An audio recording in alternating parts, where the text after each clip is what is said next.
Toda la Escritura es inspirada por Dios y útil para enseñar,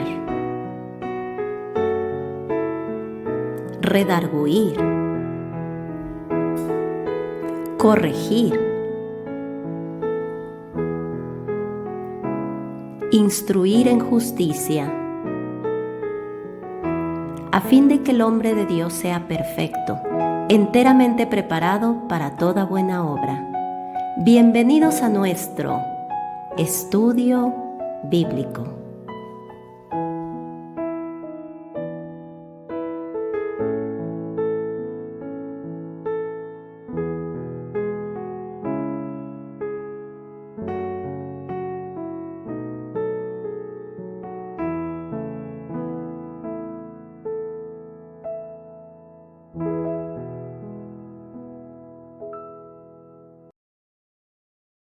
Padre, te queremos agradecer, mi Dios, que nos permitas nuevamente tomarnos este tiempo para meditar en tu palabra. Y te pedimos que lo que hoy vemos, mi Dios, tú lo uses en nuestras vidas, que nos guíes, nos ayudes, Señor, a comprenderlo y que sea pues algo que nos edifique, Señor. Guíanos, Padre, te lo pedimos en nombre de Jesús. Amén. Pues habíamos estado hablando sobre Juan 15, hoy vamos a continuar en este pasaje de Juan 15, pero vamos a ver la última parte del capítulo 15 de Juan. En este pasaje de Juan 15, cuando empezamos nuestro estudio de Juan 15, hablábamos que este capítulo nos describe 3 relaciones del creyente. La primera relación que describe es la relación del cristiano con nuestro Señor Jesucristo. La segunda que describe es la relación entre creyentes. La figura es la vid y los pámpanos. Y la primera relación entonces es entre los pámpanos, que somos nosotros, la vid verdadera, y el labrador, que es Jesucristo y nuestro Señor, nuestro Dios, ¿verdad? Y también veíamos cómo la relación entre pámpanos tiene una base, y esta está en el versículo 12. Vamos a leer Juan 15. Leamos un versículo de cada uno. Primero vamos a leer el versículo 5 y luego el versículo 12. Entonces la relación del creyente con Cristo se resume de esta manera en el versículo 5. Yo soy la vid, vosotros los pámpanos. El que permanece en mí y yo en él, este lleva mucho fruto, porque separados de mí, nada podéis hacer. Entonces es bien sencillo. Él es la vid verdadera, nosotros somos los pámpanos, y si nos separamos de él, ya no podemos hacer nada. No quiere decir esto que no podamos hacer nada en nuestras tareas diarias, ¿verdad? Quiere decir que no hay fruto en nuestras vidas. Eso es lo que hemos visto hasta ahora. Si nos separamos de Cristo, no podemos vivir con fruto. Ahora, hablamos bastante de esa permanencia y creo que solamente hay que recordar que la vida en Cristo es imposible vivirla lejos de Cristo. La única manera es depender de Él, permanecer en Él. Pero la segunda relación que vimos es el versículo 12. El versículo 12 dice, este es mi mandamiento, que os améis unos a otros como yo os he amado. Ese es el ejemplo que nosotros tenemos. Y Él nos dice, la relación entre ustedes, los creyentes, debe ser una relación de amor. Esa es la idea. Un amor que no puede surgir de forma natural en nuestro corazón, un amor que tiene que ser un fruto de nuestra permanencia en Cristo. Entonces una cosa va unida a la otra. Pero también hay que entender algo. En esa permanencia que nosotros tenemos de Cristo, nuestra vida se va a ir orientando hacia las cosas del Señor. Miren, una de las cosas que nosotros debemos entender es que la vida cristiana está descrita en las Escrituras.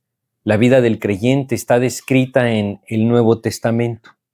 Pero nosotros vivimos en un tiempo en donde el cristianismo lastimosamente se ha llenado de muchas cosas que lo han alejado de la verdad de la palabra de Dios.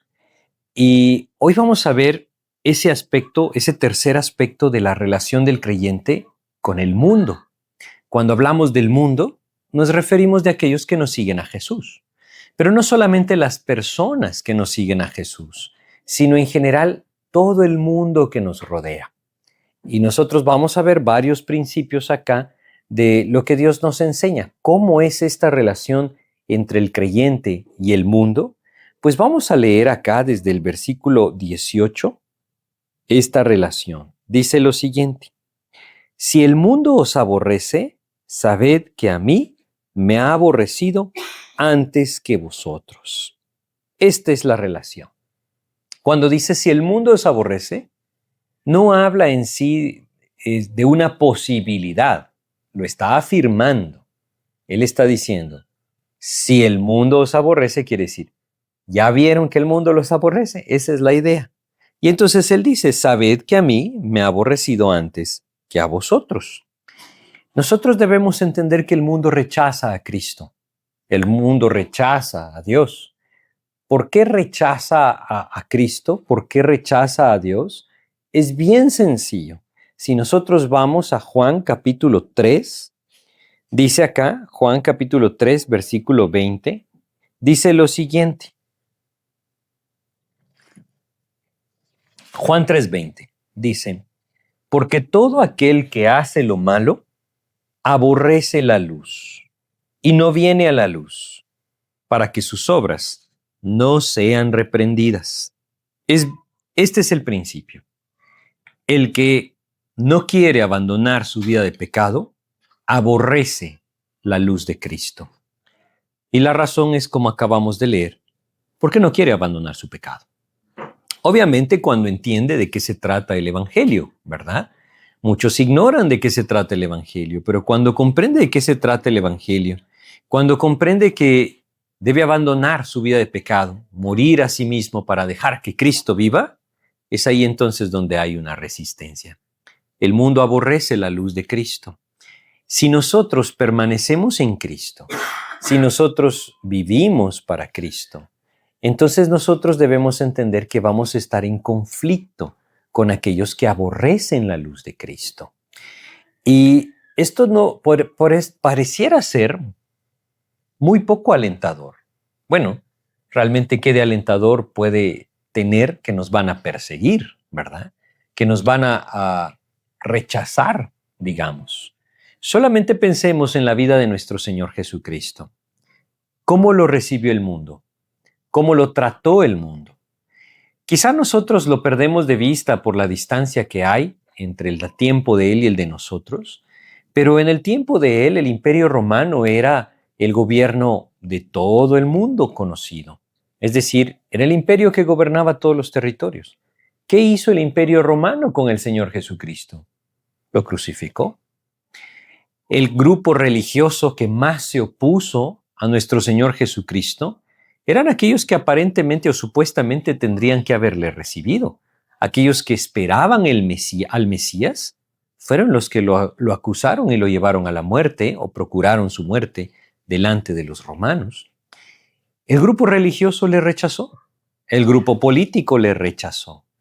Habían personas en ese tiempo que quizá desconociendo la historia no las logramos ubicar, pero había una lucha política en ese tiempo, saben ustedes. Y uno de los grupos que existía en ese tiempo era un grupo, llamémoslo revolucionario, que se llamaban los celotes. Los celotes era un grupo que se oponía al gobierno romano y que se oponía también a esa unión de los religiosos, de los fariseos, saduceos, con los romanos. Se oponía a Herodes. Ellos, digámoslo así, ellos buscaban el bien del pueblo, pero ellos mismos se opusieron a Jesús y le rechazaron. Es que no se trata de la ideología o percepción religiosa o política, simplemente es entender que el mundo le rechaza a Cristo, ¿verdad? Así parezcan ser personas buenas, morales o correctas, sin Cristo, están en oposición a la luz del Señor. Y lo que el Señor nos dice acá es bien claro. Vamos a volver a nuestro pasaje, Juan capítulo 15. Dice el versículo 18 lo siguiente. Dice acá, si el mundo os aborrece, sabed que a mí me ha aborrecido antes que vosotros.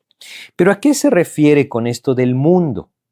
Bueno, Vamos a ir a Efesios, en el capítulo 2 de Efesios, y vamos a leer acá acerca de la corriente de este mundo, para que nosotros veamos quién gobierna esa corriente o quién la promociona, digamos.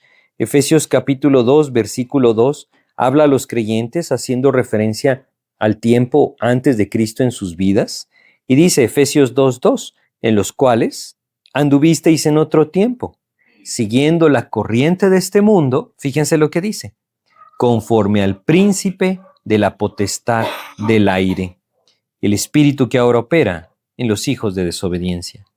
¿Quién entonces es el que controla, potencializa, digamos, la corriente del mundo? Es Satanás mismo. Es lo que dice acá, ¿verdad? Y él se opone a las cosas del Señor. Y si él está promoviendo las corrientes del mundo, es porque esas corrientes del mundo obviamente se van a oponer al Señor, ¿verdad? Y por eso es que el creyente va a ser perseguido. Pero ¿cómo puede ser esto una realidad si Dios es soberano? Es decir, uno podría pensar, ¿cómo es posible que si Dios es soberano y Él, digámoslo de esta manera, nosotros estamos de su lado, ¿por qué Él permite entonces que seamos perseguidos? No debemos perder de vista que vivimos en un mundo caído, nuevamente un mundo contrario al Señor. Él lo ha permitido así. El pecado destruyó la creación original del Señor. Y el pecado ha traído muchas consecuencias a este mundo caído. Entre esas consecuencias es que, lastimosamente, el creyente sufre. Pero no debemos perder de vista que nosotros no sufrimos lo que otros creyentes sufren. En el medio en el que nosotros vivimos, ¿cuáles pueden ser nuestros sufrimientos? ¿Rechazo de las personas que no comparten nuestra manera de ver la vida? ¿O quizá no comparten nuestros principios y quieren oponerse a que vivamos moralmente agradable al Señor? Esa podría ser un tipo de persecución, ¿verdad? Quisiera que fuéramos a 2 de Timoteo. En el capítulo 3 de 2 de Timoteo, nosotros encontramos un pasaje que describe los tiempos que vivimos. Y no vamos a leerlo todo, pero quiero leerles el versículo 1. ¿Sí? Dice acá, 2 de Timoteo capítulo 3, en el versículo 1 dice, también debes saber esto, que en los postreros días vendrán tiempos peligrosos. La palabra peligrosos pudo haber sido traducida tiempos fieros, tiempos salvajes. ¿Saben qué es interesante ver que es la misma palabra griega que se usa para describir al endemoniado gadareno? Él era un salvaje, dice el Evangelio de Marcos, y aquí se dice que los tiempos serán salvajes. ¿Por qué dice esto? Fíjense la lista de descripción que da, desde el versículo 2 hasta el 6 dice, porque habrá hombres amadores de sí mismos, avaros, vanagloriosos, soberbios, blasfemos, desobedientes a los padres, ingratos, impíos, sin afecto natural, implacables, calumniadores, intemperantes, crueles, aborrecedores de lo bueno, traidores, impetuosos, infatuados, amadores de los deleites más que de Dios, que tendrán apariencia de piedad, pero negarán la eficacia de ella. Y da una instrucción muy clara, muy puntual. A estos evita. Fíjense cómo dice. El apóstol Pablo le advertía a Timoteo, pero realmente Dios nos advierte a nosotros diciéndonos, en esos postreros días, si nosotros vivimos esos postreros días, los tiempos serán peligrosos, porque la decadencia en la vida de las personas será terrible. Cada vez irán avanzando en la maldad, en el pecado, en la destrucción del corazón. Una de las cosas que uno ve hoy en día y que pareciera ser difícil que sucediera es lo que dice acá en el versículo 3, sin afecto natural. Padres que ya no aman a sus hijos, hijos que rechazan a sus padres. Es decir, ese es el afecto natural, aquello que debería de ser natural, ¿verdad? Pero ya no existe esto en el mundo. Esa es la condición en la que nosotros vemos que el mundo está. Por eso es que nosotros no vamos a encajar. Esto es, obviamente, si vivimos para Cristo, ¿verdad? No vamos a encajar. El creyente no debe perder de vista que su vida no debe ser conforme al mundo. El creyente es llamado a ser la sal de la tierra, la luz del mundo, porque Cristo nos da esa gracia de serlo. Pero es por esto que entonces el mundo se va a oponer. Fíjense lo que dice el versículo 12 de 2 de Timoteo 3. Versículo 12 dice, y también todos los que quieren vivir piadosamente en Cristo Jesús padecerán persecución. Aquí dice que si algún creyente quiere vivir fiel al Señor, va a padecer persecución. Miren, muchas veces la persecución que la iglesia ha padecido, y me refiero con esto desde los días del Nuevo Testamento hasta nuestros días, ha logrado algo, ha afirmado el corazón de los creyentes. Uno podría pensar la persecución acaba con el cristianismo, es lo contrario. Cada vez que ha habido un avivamiento grande entre los creyentes, ha sido porque una gran persecución se ha levantado. Uno de los peligros, o más bien de los males de nuestros días, es la comodidad con que el cristiano vive. Esa comodidad nos hace pensar que podemos vivir a medias para Cristo. Pero esa no es la realidad de todos los creyentes. Nosotros vivimos en un medio que tiene cierta libertad, aunque yo creo firmemente que poco a poco iremos perdiendo esa libertad, como en otras partes del mundo ha pasado, y quizá ya no tendremos la libertad de reunirnos a estudiar la Biblia como lo hacemos. Pero hay creyentes que ya lo viven. Este año, por ejemplo, tan solo en Nigeria, han muerto miles, decenas de miles de creyentes, asesinados por la única razón, su fe en Jesucristo. Muchas personas padecen por el nombre de Cristo. En nuestros días, últimamente, se ha estado despertando una gran persecución a la iglesia en el país africano del Congo. Una gran persecución que ha acabado con la vida de niños, hombres, mujeres, no importa quiénes sean. Media vez confiesan su fe en Jesucristo, deben morir. Esa es la realidad de muchos creyentes de nuestros días.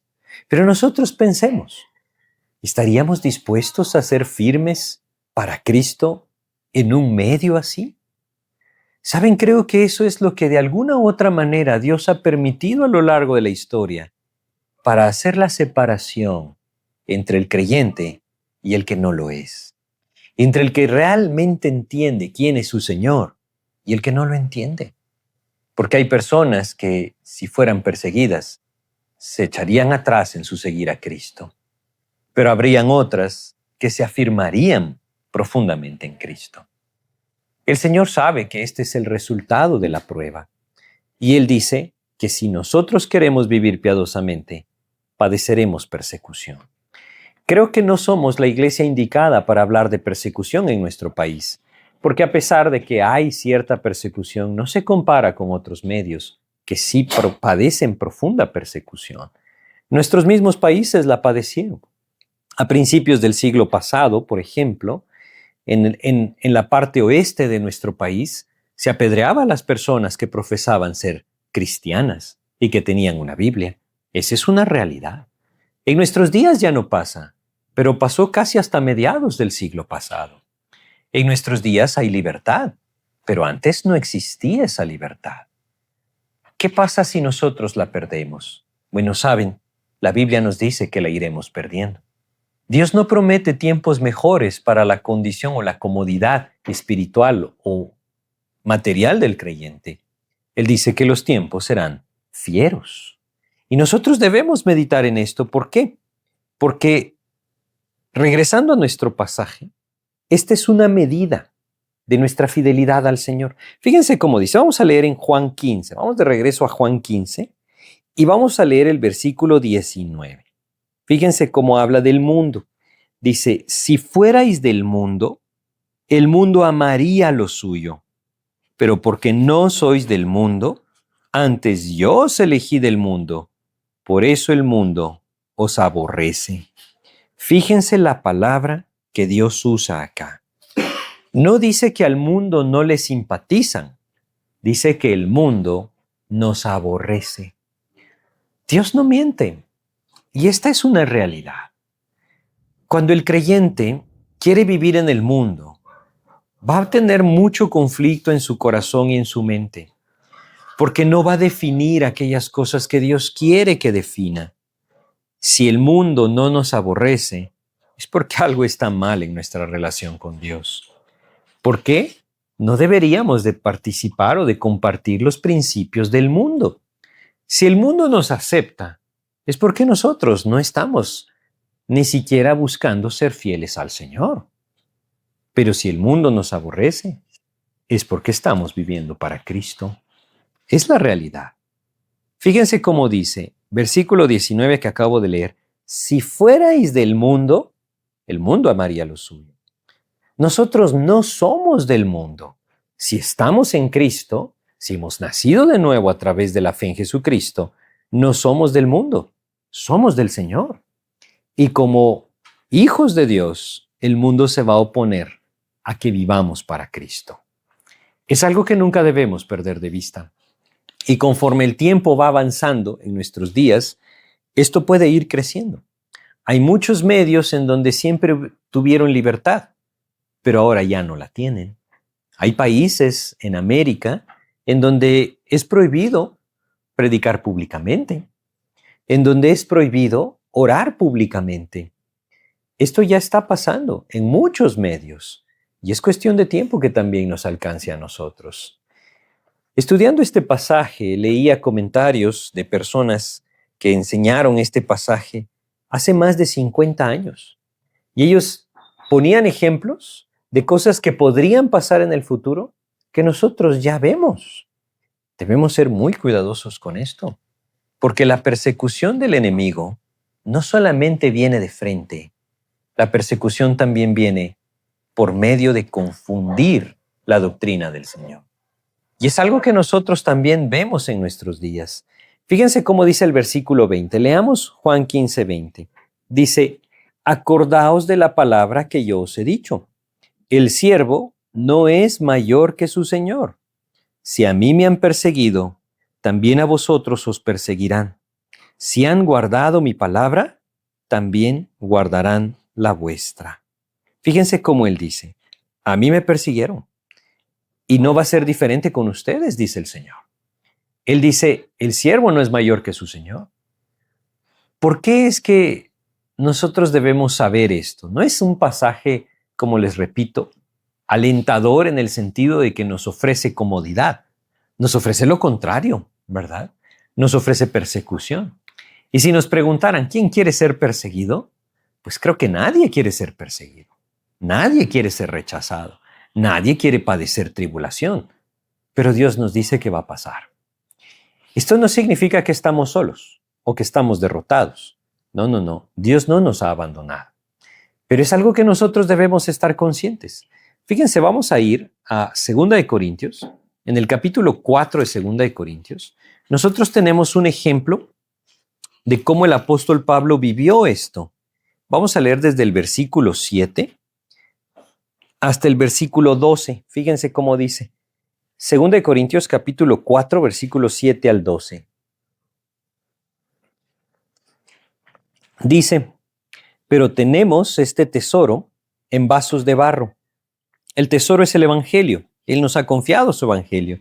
Dice, tenemos este tesoro en vasos de barro para que la excelencia del poder sea de Dios y no de nosotros, que estamos atribulados en todo, mas no angustiados, en apuros, mas no desesperados, perseguidos, mas no desamparados, derribados, pero no destruidos, llevando en el cuerpo siempre por todas partes la muerte de Jesús, para que también la vida de Jesús se manifieste en nuestros cuerpos. Porque nosotros que vivimos siempre estamos entregados a muerte por causa de Jesús, para que también la vida de Jesús se manifieste en nuestra carne mortal, de manera que la muerte actúe en nosotros y en vosotros la vida. Fíjense cómo dice, él dice, yo vivo padeciendo, estoy sujeto a la muerte todos los días, pero esto hace que la vida de Jesús se manifieste en mí. Eso es lo que él está diciendo. Pablo lo dijo de otra manera, el apóstol Pablo lo dijo en Gálatas. Vamos a Gálatas en el capítulo 6 de Gálatas, versículo 17. Gálatas 6, 17. Fíjense cómo él le escribe a los Gálatas y les dice lo siguiente. Gálatas 6, 17 dice: de aquí en adelante nadie me cause molestias, porque yo traigo en mi cuerpo las marcas del Señor Jesús. ¿A qué se refiere esto? Pablo había sido azotado, no una, sino varias veces. Había recibido 40 azotes menos uno de parte de los judíos. No solamente esto, su cuerpo había sufrido los embates de la persecución. No olvidemos que en Listra fue apedreado hasta que fue tomado por muerto. Algunos piensan que efectivamente murió y Dios le permitió vivir nuevamente. Su cuerpo estaba marcado por el sufrimiento que él había padecido, no por ser malhechor, sino por ser fiel al Señor Jesucristo. Ahí es donde nosotros debemos detenernos un momento, fíjense, porque yo creo que este pasaje debe abrir nuestros ojos. En un tiempo en donde el cristianismo nos ofrece comodidad, Jesús siempre dijo que el mundo nos iba a perseguir.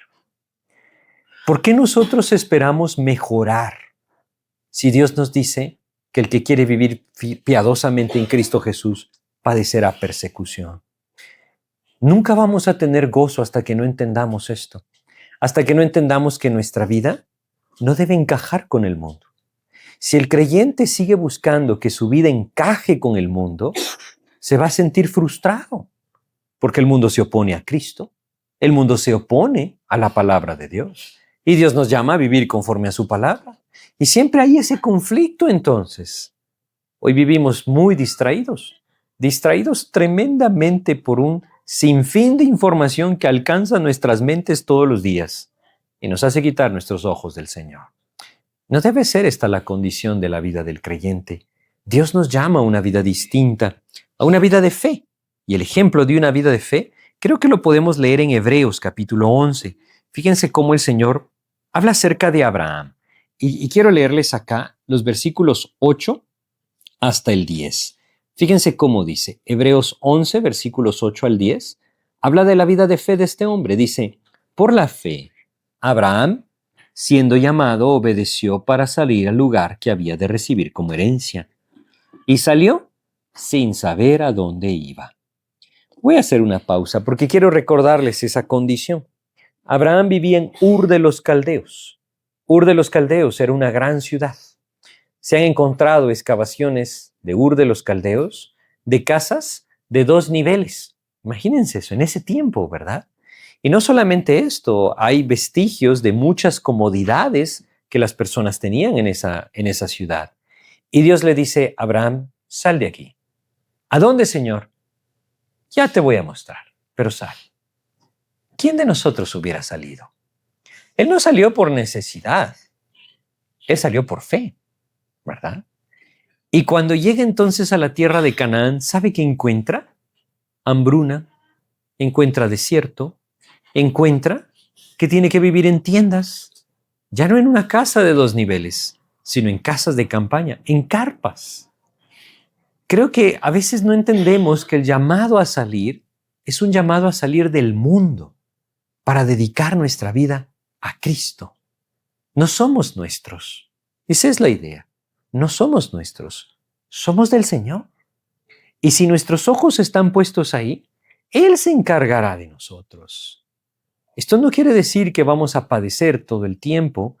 Abraham tuvo abundancia. Dios le concedió abundancia. Tuvo riquezas. Llegó a tener holgura, pero vivió por fe. Fíjense cómo sigue diciendo. Sigamos leyendo el versículo 9 hasta el 10. Dice, por la fe habitó como extranjero en la tierra prometida, como en tierra ajena, morando en tiendas con Isaac y Jacob, coherederos de la misma promesa, porque esperaba la ciudad que tiene fundamentos, cuyo arquitecto y constructor es Dios. Así es como debemos vivir. Vamos a brincarnos al versículo 13. Leamos el versículo 13 y 14. Dice, conforme a la fe, murieron todos estos, sin haber recibido lo prometido, sino mirándolo de lejos y creyéndolo y saludándolo y confesando que eran extranjeros y peregrinos sobre la tierra. porque los que esto dicen claramente dan a entender que buscan una patria. ¿Qué patria buscaban? Bueno, fíjense lo que el Señor nos dice en Filipenses. Vamos a Filipenses. Leamos en el capítulo 4 de Filipenses. Dice lo siguiente,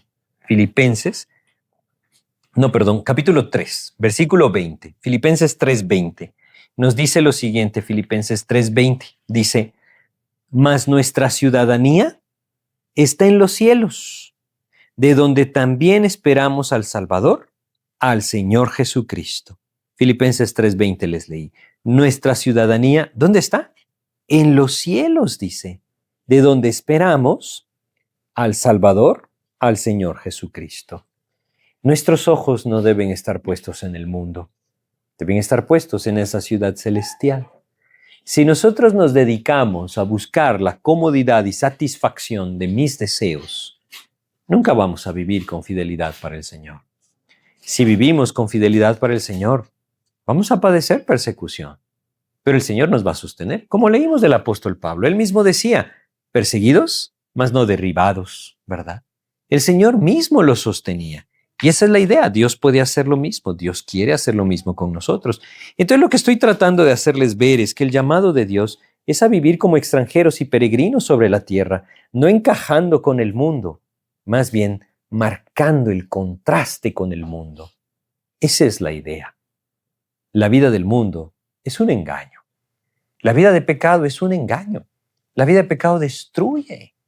Y nosotros podemos mostrarle al mundo un camino distinto si Cristo nos gobierna.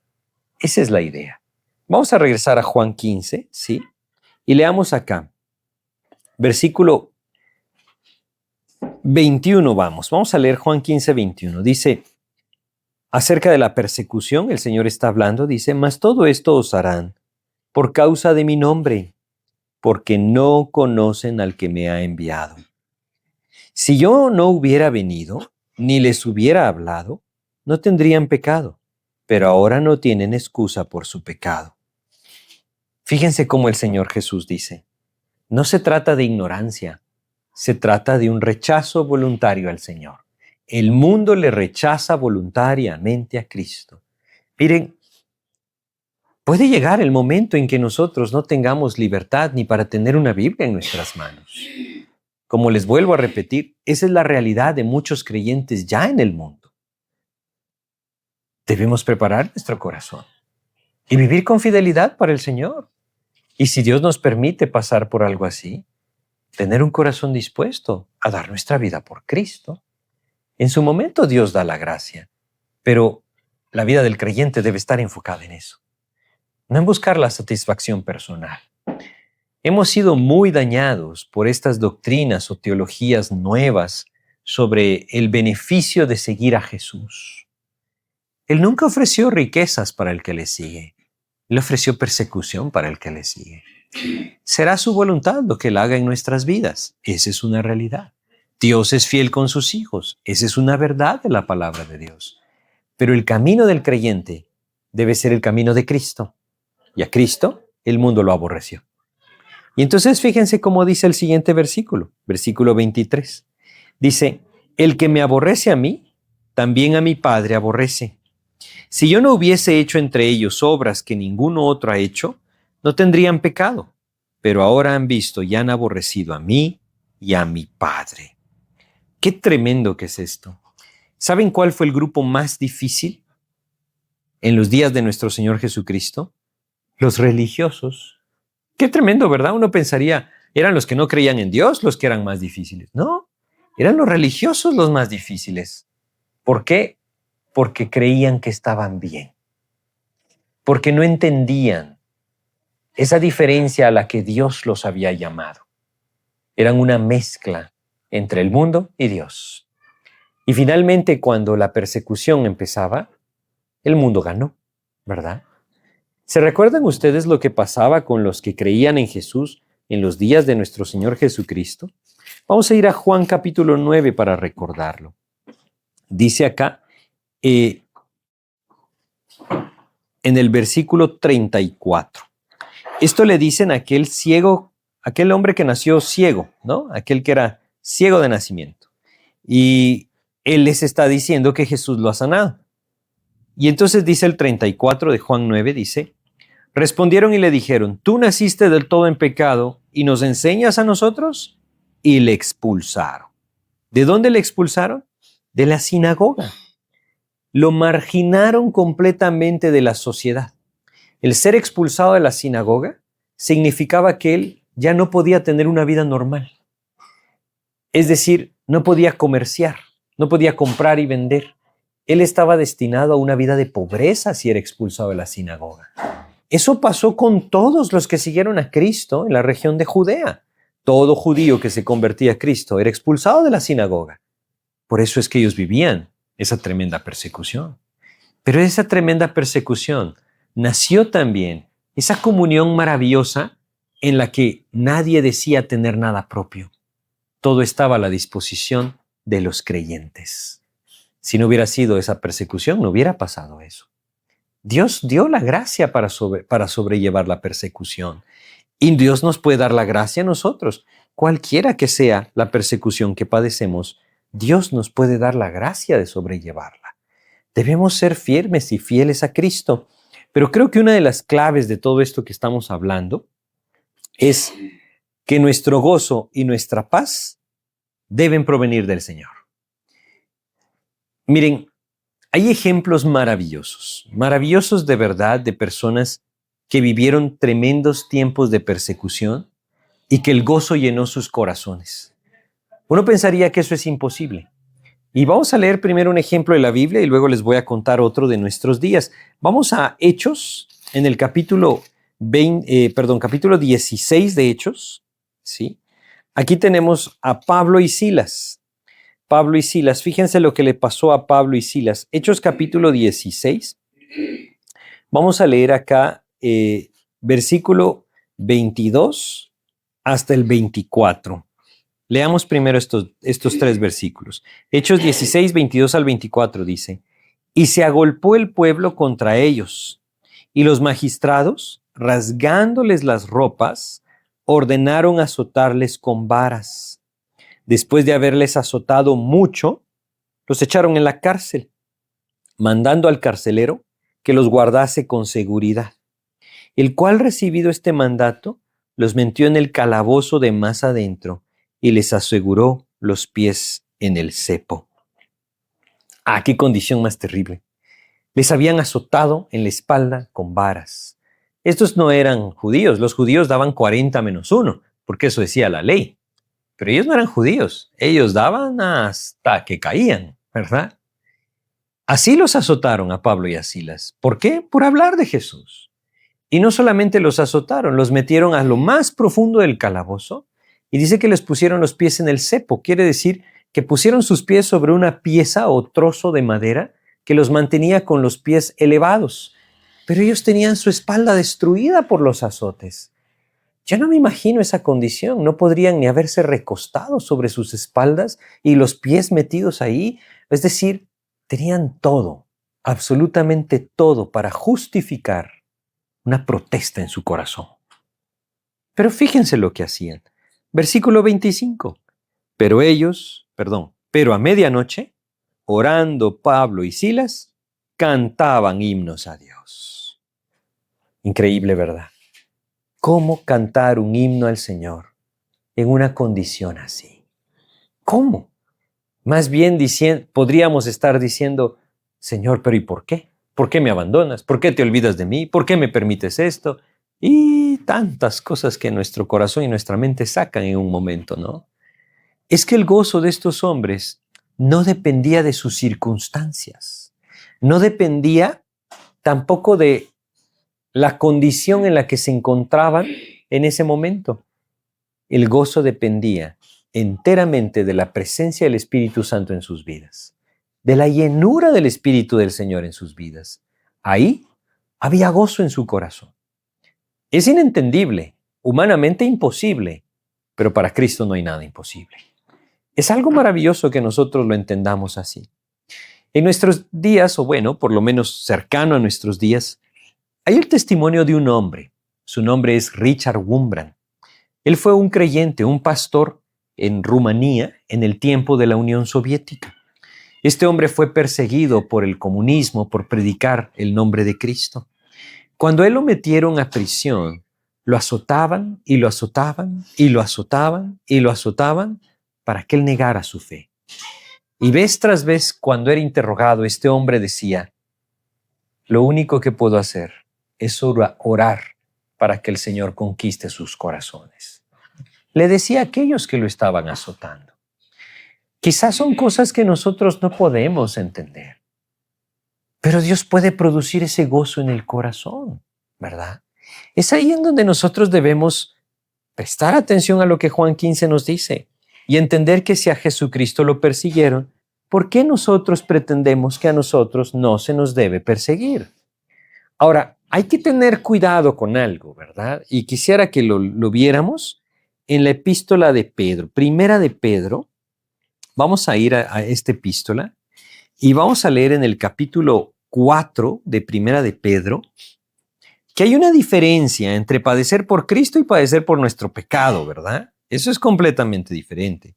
No estamos hablando de ser perseguidos por nuestras pasiones carnales. Eso no es persecución por el nombre de Jesús, ¿verdad? Dice acá, 1 de Pedro capítulo 4, versículo 12, desde ahí vamos a leer, dice 1 de Pedro 4, 12, amados, no os sorprendáis del fuego de prueba que os ha sobrevenido, como si alguna cosa extraña os aconteciese. Fíjense cómo Pedro lo dice. Pedro les dice, pero no se extrañen si son perseguidos. Es que él sabía lo que el Señor Jesús les había dicho. Él estaba presente cuando Jesús dijo ahí en Juan 15, si a mí me han perseguido, a vosotros también os perseguirán. Si a mí me aborrecieron, a ustedes también los aborrecerán. Para Pedro no era extraño, porque él mismo lo escuchó y lo vivió. Por eso es que él dice, no os sorprendáis del fuego de prueba que os ha sobrevenido, como si alguna cosa extraña os aconteciese. Y entonces dice, sino gozaos, por cuanto sois participantes de los padecimientos de Cristo, para que también en la revelación de su gloria os gocéis con gran alegría. Difícil entenderlo. Uno dice, Señor, ¿cómo me puedo gozar de la persecución? ¿Cómo me puedo gozar de ser defraudado por alguien que no teme al Señor? ¿Cómo me puedo gozar de sufrir por culpa de alguien que vive en pecado? ¿Cómo me puedo gozar de que el mundo rechace a Cristo y por lo tanto me rechace a mí? ¿Saben cómo? Pues como les decía, un gozo que proviene de la presencia del Espíritu Santo en mi vida. No de lo que estoy viviendo, sino de mi comunión con el Señor. Es diferente. Por eso es que Él dice, gozaos. Fíjense, dice el versículo 14, dice, si sois vituperados por el nombre de Cristo, sois bienaventurados. Vituperados quiere decir atacados, que hablan mal de nosotros. Dice, sois bienaventurados, porque el glorioso Espíritu de Dios reposa sobre vosotros. Ciertamente de parte de ellos Él es blasfemado, pero por vosotros es glorificado. Y entonces dice, así que ninguno de vosotros padezca como homicida, o ladrón, o malhechor, o por entremeterse en lo ajeno.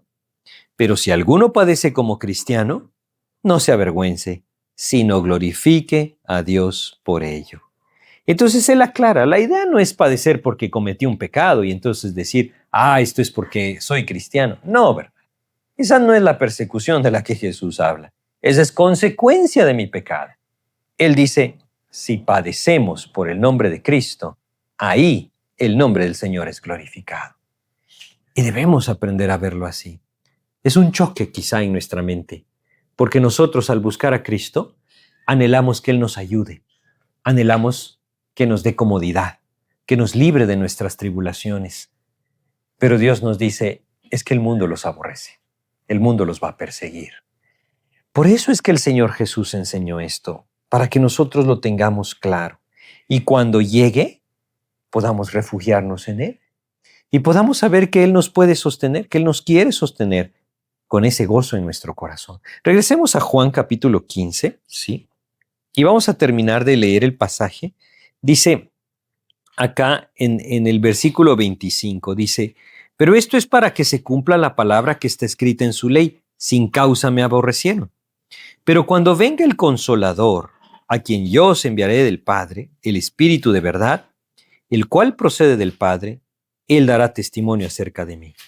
Y vosotros daréis testimonio también, porque habéis estado conmigo desde el principio. Y fíjense la razón, dice el 16:1, estas cosas os he hablado para que no tengáis tropiezo. Es que hoy existe ese tremendo tropiezo. Personas que escuchan, ven a Jesús y se acabaron tus problemas.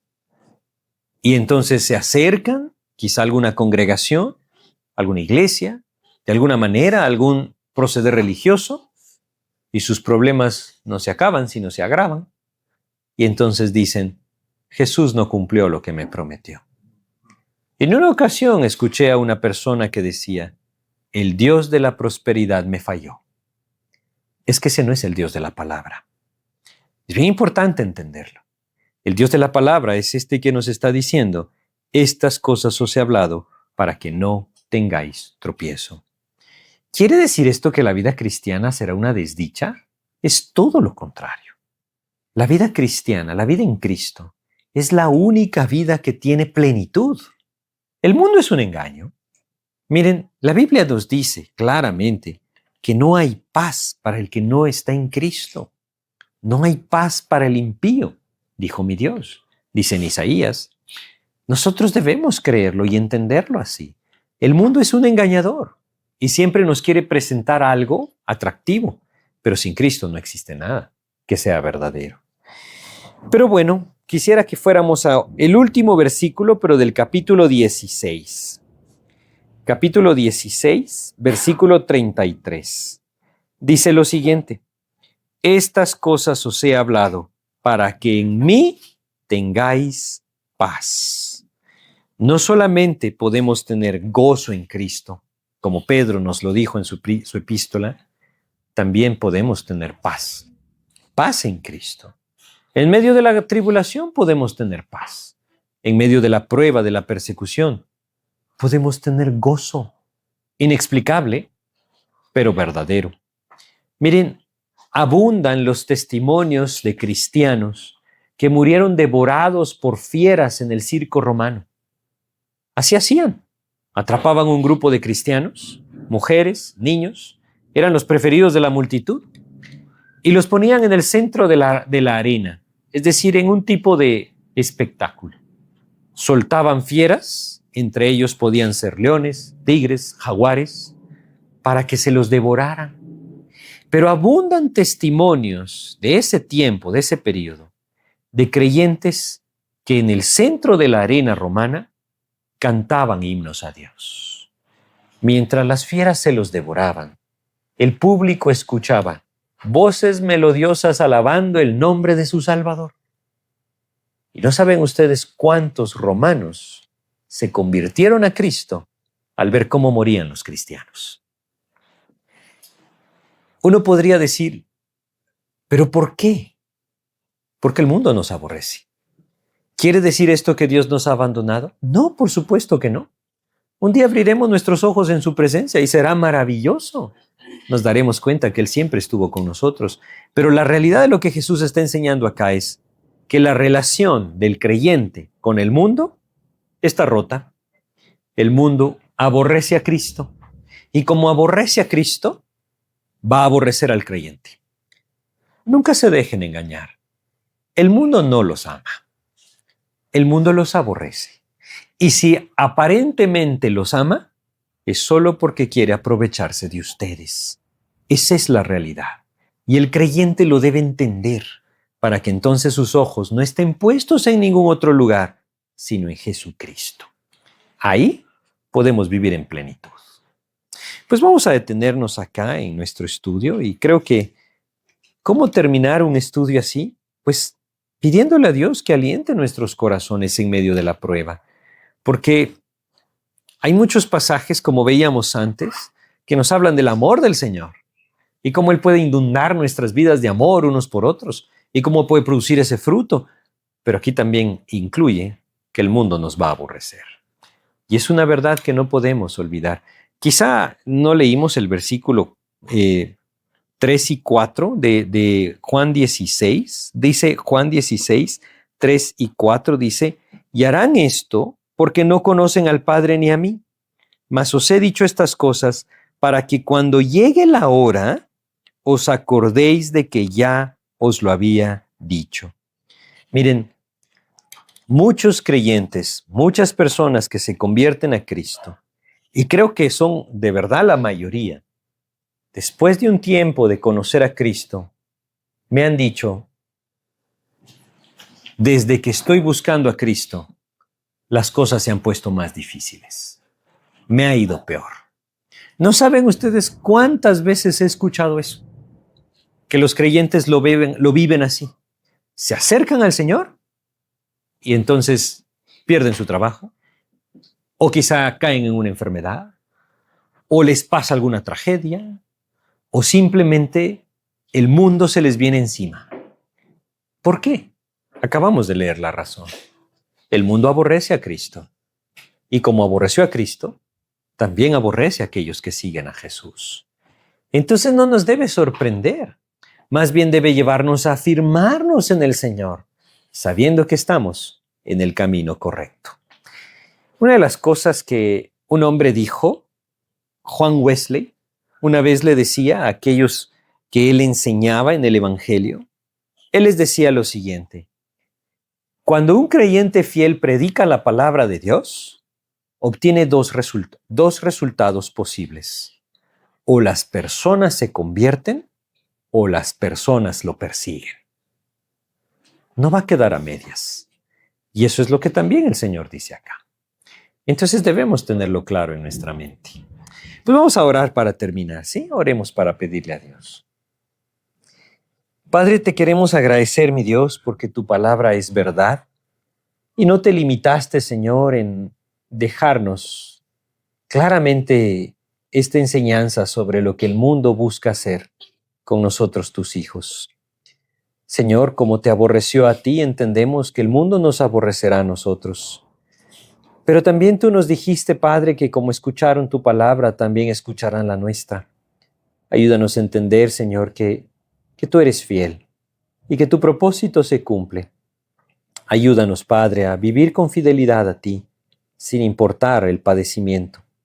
Ayúdanos y fortalécenos tú para definir nuestras vidas de tal manera que tú tengas control, absoluto control. Enséñanos a vivir con fidelidad. Te lo pedimos en el nombre de Jesús. Amén, Señor.